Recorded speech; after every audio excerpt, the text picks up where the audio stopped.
Supreme Court has struck down electoral bonds. It has declared them unconstitutional. Bond की गोपनीयता बनाए रखना असंवैधानिक है। ये स्कीम सूचना के अधिकार का उल्लंघन है। SBI has uploaded the data. The Election Commission has uploaded the SBI data on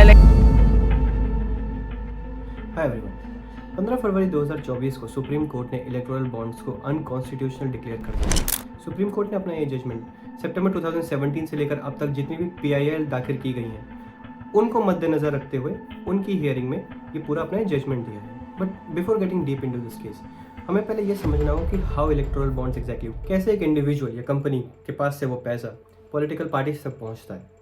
so let's get started. So let's say एक इंडिविजुअल है एक्स जिसे एक पॉलिटिकल पार्टी को फंडिंग पहुंचानी है। वो सबसे पहले क्या करेगा, SBI की ब्रांच में जाएगा, electronically, not through cash, electronically funds provide करेगा और वो इलेक्टोरल बॉन्ड्स परचेज कर लेगा SBI की डेजिग्नेटेड ब्रांच। और बिकॉज इलेक्टोरल बॉन्ड पर परचेजर का नाम मेंशन नहीं होता है, इसीलिए उस पर्टिकुलर पर्सन यानी एक्स ने एनोनिमसली वो इलेक्टोरल बॉन्ड के थ्रू फंड्स पॉलिटिकल पार्टी तक पहुंचा दिए।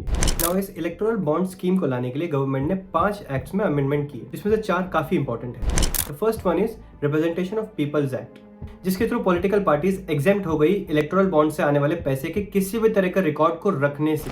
दूसरा अमेंडमेंट लाया कंपनीज एक्ट 2013 में। पहले कंपनीज अपने पिछले 3 साल के प्रॉफिट्स का सिर्फ 7.5% ही पॉलिटिकल पार्टीज को डोनेट कर सकती थी, लेकिन इस नए अमेंडमेंट में गवर्नमेंट ने इस अपर लिमिट को रिमूव कर दिया है। गवर्नमेंट ने तीसरा अमेंडमेंट लाया फॉरेन कंट्रीब्यूशन रेगुलेशंस एक्ट 2010 में। इससे पहले फॉरेन कंपनीज को अलाउड नहीं था कि वो पॉलिटिकल पार्टीज को डोनेशन दे सके, लेकिन इस अमेंडमेंट के थ्रू फॉरेन कंपनीज जो कि मेजोरिटी स्टेक ओन करती है किसी भी इंडियन कंपनी में, उन्हें अलाउड है कि वो इलेक्टोरल बॉन्ड्स के थ्रू पॉलिटिकल पार्टीज को फंडिंग पहुंचा सके। और चौथा मेन अमेंडमेंट था इनकम टैक्स एक्ट में, जिसके थ्रू पॉलिटिकल पार्टीज को एग्जेम्पशन मिला किसी भी तरह का रिकॉर्ड रखने से। यानी कि पॉलिटिकल पार्टीज को कोई मैंडेशन नहीं है इलेक्टोरल बॉन्ड्स के थ्रू कितना पैसा उन्हें किस सोर्स से मिल रहा है, इसका किसी भी तरह का रिकॉर्ड रखना पड़े। अब इसमें गवर्नमेंट का आर्गुमेंट ये है कि इलेक्टोरल बॉन्ड स्कीम ट्रांसपेरेंसी और अकाउंटेबिलिटी, इन 2 फैक्टर्स को लीड करने में हेल्प करेगी, बिकॉज ये सारा का सारा पैसा डिजिटल ट्रांजैक्शंस के थ्रू सिस्टम में लाया जा रहा है और ये स्कीम कैश के ट्रांजैक्शंस को कट करने के लिए हेल्प करेगी। Under this scheme,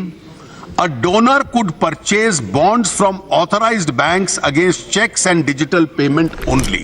electoral bond भारतीय राजनीति में से काले धन का वर्चस्व समाप्त करने के लिए लाया गया था।